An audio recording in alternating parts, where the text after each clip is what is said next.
하나님 말씀 사무엘하 22장 38절로 51절까지 말씀을 함께 봉독합니다.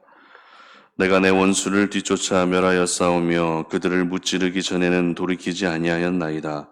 내가 그들을 무찔러 전멸시켰더니 그들이 내 발 아래 엎드러지고 능히 일어나지 못하였나이다. 이는 주께서 내게 전쟁하게 하려고 능력으로 내게 뒷띠우사 일어나 나를 치는 자를 내게 굴복하게 하셨사오며 주께서 또 내 원수들이 등을 내게로 향하게 하시고 내게 나를 미워하는 자를 끊어버리게 하셨음이니이다. 그들이 도움을 구해도 구원할 자가 없었고 여호와께 부르짖어도 대답하지 아니하셨나이다. 내가 그들을 땅에 티끌같이 부스러뜨리고 거리에 진흙같이 밟아 헤쳤나이다. 주께서 또 나를 내 백성의 다툼에서 건지시고 나를 보전하사 모든 민족의 으뜸으로 삼으셨으니 내가 알지 못하는 백성이 나를 섬기리이다. 이방인들이 내게 굴복하며 그들이 내 소문을 귀로 듣고 곧 내게 순복하리로다. 이방인들이 쇠약하여 그들의 견고한 곳에서 떨며 나오리로다. 여호와의 사심을 두고 나의 반석을 찬송하며 내 구원의 반석이신 하나님을 높일지로다. 이 하나님이 나를 위하여 보복하시고 민족들이 내게 복종하게 하시며 나를 원수들에게서 이끌어내시며 나를 대적하는 자 위에 나를 높이시고 나를 강포한 자에게서 건지시는도다. 이러므로 여호와여 내가 모든 민족 중에서 주께 감사하며 주의 이름을 찬양하리이다. 여호와께서 그의 왕에게 큰 구원을 주시며 기름 부음 받은 자에게 인자를 베푸시며 영원하도록 다윗과 그 후손에게로다 하였더라. 아멘. 다윗이 경험한 하나님을 당신도 경험하라라는 제목으로 말씀 전합니다. 사무엘하 22장의 말씀은 언뜻 보기에는 다윗의 말년에 기록된 내용으로 보여집니다.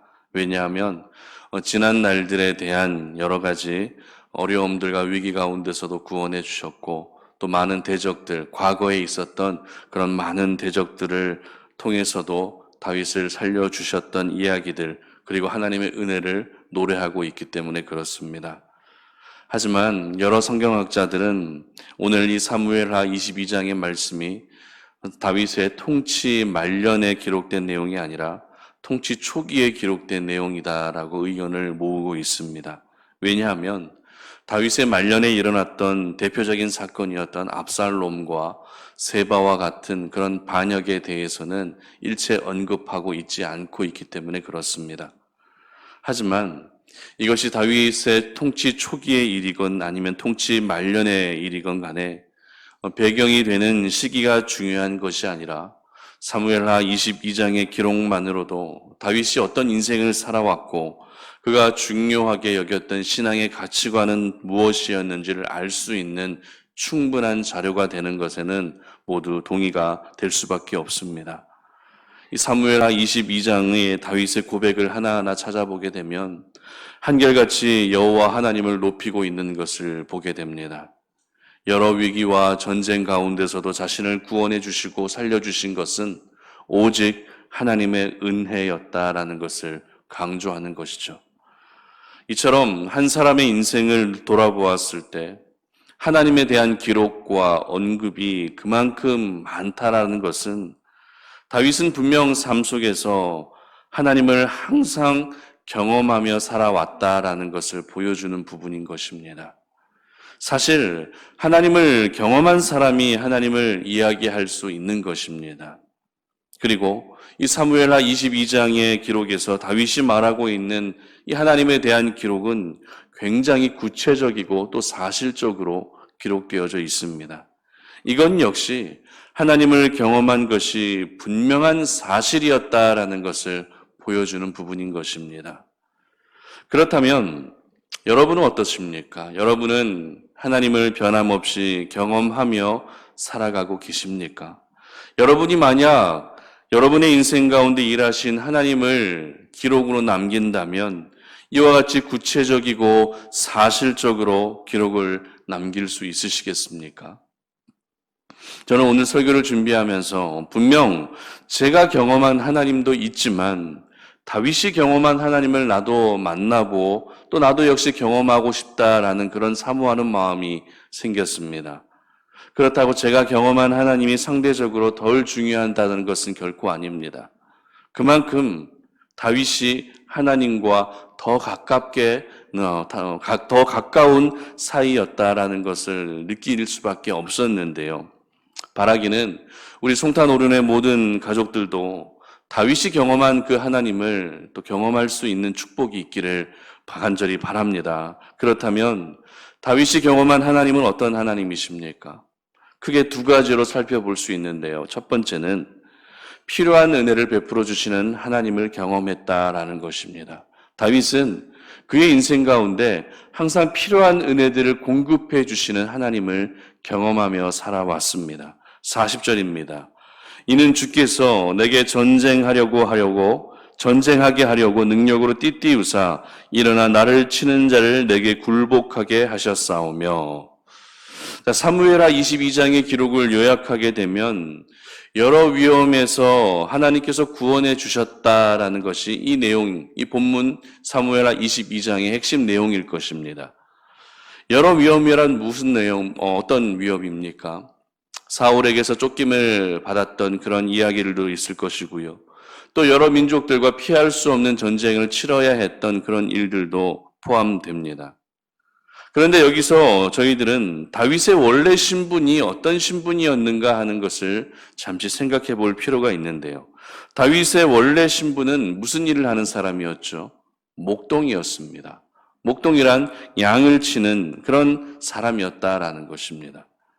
그런데 지난날에 압살롬이 반역을 일으켰을 때 그렇게 아버지 다윗을 경계했던 이유가 무엇입니까? 바로 다윗은 전쟁에 능한 자, 싸움에 익숙한 자였기 때문에 압살롬은 그렇게 아버지 다윗을 경계할 수밖에 없었던 것이죠. 대표적인 사례가 다윗의 첫 번째 전쟁터였던 블레셋과의 전쟁에서 물맷돌로 골리앗을 무너뜨린 일이 있습니다. 그렇다면 한낱 목동에 불과했던 소년이 이 많은 사람들도 두려워할 정도의 싸움에 능한 자가 될 수 있었던 이유가 무엇입니까? 피와 땀을 흘리며 싸움을 연습했기 때문일까요? 아니면 병법을 부지런히 익혔기 때문일까요? 그렇지 않습니다. 정확히 말하면 다윗이 싸움을 잘한 것이 아닙니다. 바로 다윗의 뒤에는 가장 강력한 하나님이 계셨기 때문에 다른 이들이 볼 때에는 다윗이 전쟁에 능한 자로 보여졌던 것입니다. 이에 대해서 다윗은 방금 읽었던 40절에서 어떻게 고백합니까? 내게 전쟁하게 하려고 능력으로 띠를 띄우셨다라고 고백하고 있는 것입니다. 무슨 말입니까? 전쟁을 할 수 있는 능력을 베풀어 주셨다라는 것입니다. 전쟁에 참전해서 적들과 맞서 싸울 수 있는 모든 부분들을 일일이 다 공급해 주셨다라는 것입니다. 비록 다윗은 전쟁과 거리가 먼 목동에 불과했지만 불가피하게 전쟁에 임해야 할 때에는 그 전쟁에서 용맹하게 싸울 수 있도록 하나님이 다윗에게 띠를 띄우셨고 능력을 허락해 주셨던 것입니다. 그래서 다윗은 모든 전쟁에서 이기게 하신 것은 내가 한 것이 아니라, 내가 싸움을 잘해서 이 모든 일들이 일어난 것이 아니라 바로 하나님이 하셨다라는 것을 고백하고 있었던 것입니다. 그렇다면 하나님은 다윗이 전쟁에 나가는 순간에만 은혜를 베풀어 주셨을까요? 그렇지 않습니다. 사람들을 만날 때에도 은혜를 베풀어 주셨습니다. 다윗이 도망 다니던 시절에도 은혜를 베풀어 주셨습니다. 그리고 이스라엘 나라를 통치하고 다스릴 때에도 역시 필요한 은혜를 베풀어 주셨습니다. 다시 말해 필요한 매 순간순간마다 가장 합당한 은혜를 베풀어 주신 것이 바로 하나님의 은혜였다라는 것입니다. 그러므로 오늘 저희들 역시 이 필요한 은혜를 공급해 주시는 하나님을 경험할 수 있었으면 좋겠습니다. 히브리서 4장 16절의 기록을 보면 그러므로 우리는 긍휼하심을 받고 때를 따라 돕는 은혜를 얻기 위하여 은혜의 보좌 앞에 담대히 나아갈 것이니라 라고 기록합니다.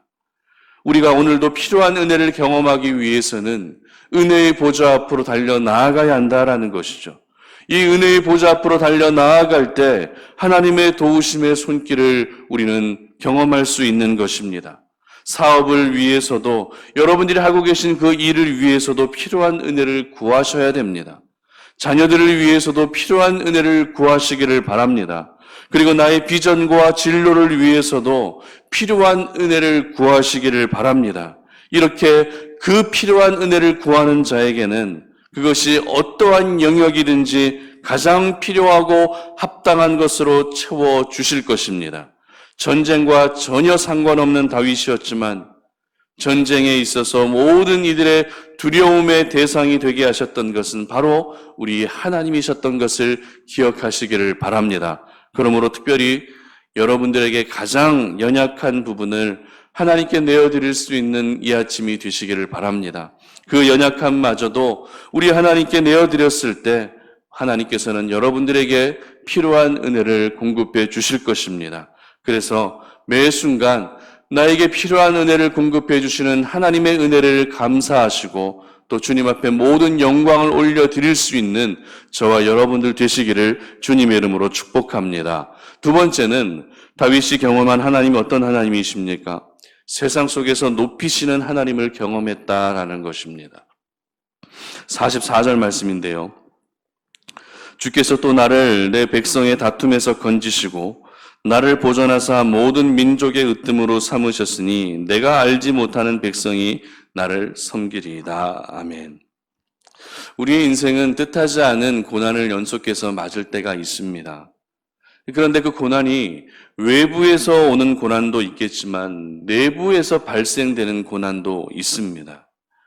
이 외부의 고난이든 아니면 내부의 고난이든 이 모든 이 고난이라는 것이 쉽지는 않겠지만 특별히 이 내부의 위기와 고난은 상대적으로 더 큰 충격과 아픔을 가지고 오는 것 같습니다.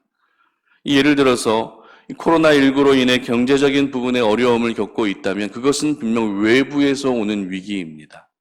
하지만 이 일로 인해 가족들 간에 다툼이 생기고 갈등이 생기게 된다면 이것은 내부에서 발생되는 위기라 할 수 있는 것이죠. 경제적인 부분은 어떻게 열심히 하게 되면 다시 회복해서 살아갈 수 있습니다. 하지만 관계에서 금이 간 그 내부의 문제는 해결하는데 더 많은 시간과 에너지가 들어갈 수밖에 없습니다. 이 다윗은 계속해서 하나님의 은혜를 고백하고 있는데요. 이번에는 이 외부의 위기가 아닌 내부의 위기를 언급하고 있습니다. 이 내부의 위기란 무엇입니까? 44절에서 기록하고 있는 것처럼 내 백성의 다툼, 이 내 백성의 다툼이라고 하는 것이 다윗이 말하고 있었던 내부의 위기였습니다. 원래 이스라엘 12지파는 한 형제와 같은 그런 사람들이죠. 그러나 사울 왕은 베냐민 지파에서 나왔습니다. 그런데 다윗은 어떻습니까? 유다 지파에서 나오게 됩니다. 그렇게 되면서 항상 지파 간의 갈등이 일어날 수밖에 없었습니다. 사울 왕이 죽은 후에 다윗이 왕으로 등극할 때 이스라엘의 왕으로 올랐던 것이 아니라 유다의 왕이 된 것만 봐도 한눈에 알 수 있는 것이죠. 이처럼 다윗은 외부에서 찾아오는 위기 때문만이 아니라 내부에서 찾아오는 위기도 적지 않게 겪고 있었던 것입니다.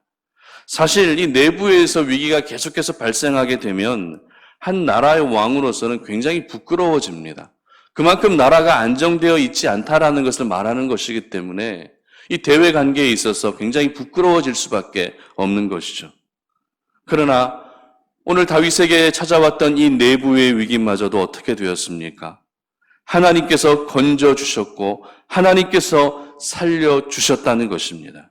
이것은 단순히 내부의 위기를 정리해 주신 것 이상으로 이 일로 인해 이방 민족마저도 다윗에게 고개를 숙이고 굴복하는 결과로 이어지게 되었다는 그런 분명한 고백을 하고 있었던 것입니다. 내부의 위기만이 정리된 것이 아니라 이 내부의 위기가 정리되는 것을 보면서 주변의 이방 민족들도 스스로 다윗에게 고개를 숙일 수밖에 없는, 그렇게 함으로써 다윗을 세상 가운데서 더욱더 높여주고 계시는 하나님을 경험했다라는 것입니다. 외부의 위기에서 건져주신 것도 감사한 일인데 이 내부의 위기에서도 살려주시고 더 나아가 이방 민족들마저도 굴복하게 하신 것은 전적인 하나님의 은혜였던 것입니다.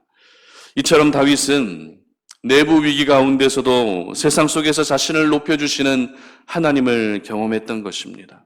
우리 하나님은 그 중심이 오늘도 하나님께 향한 자들을 세상 속에서 결코 부끄러움 당하게 하지 않으십니다. 왜냐하면 그들이 부끄러움을 당하게 되면, 그 중심이 하나님께로 향한 자들이 세상 속에서 부끄러움을 당하게 되면 하나님의 영광마저도 땅에 떨어지게 되기 때문입니다. 하나님께서는 자신의 영광을 위해서라도 하나님의 자녀들의 삶을 책임지실 뿐만 아니라 세상 속에서 더욱더 높여주시는 것입니다. 오늘날 예수 믿는 사람들이 자존감이 굉장히 낮습니다. 세상적으로 교회가 지탄받고, 요즘에 코로나19 때문에 많은 분들이, 믿음을 가진 분들이 힘들게 살아가는 것들을 보게 될 때, 이러한 모습들, 이런 사회적인 분위기로 인해서 자존감이 점점 낮아지게 되는 것이죠. 하지만 세상의 어떤 분위기와 풍조 속에서도 하나님의 사람인들이라고 하는 분명한 정체성을 가지고 당당하게 살아갈 수 있어야 하는 것입니다.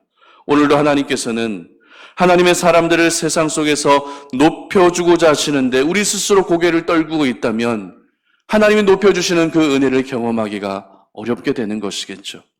그러므로 여러분 모두가 세상 속에서 항상 높여주시는 하나님을 경험할 수 있기를 바랍니다.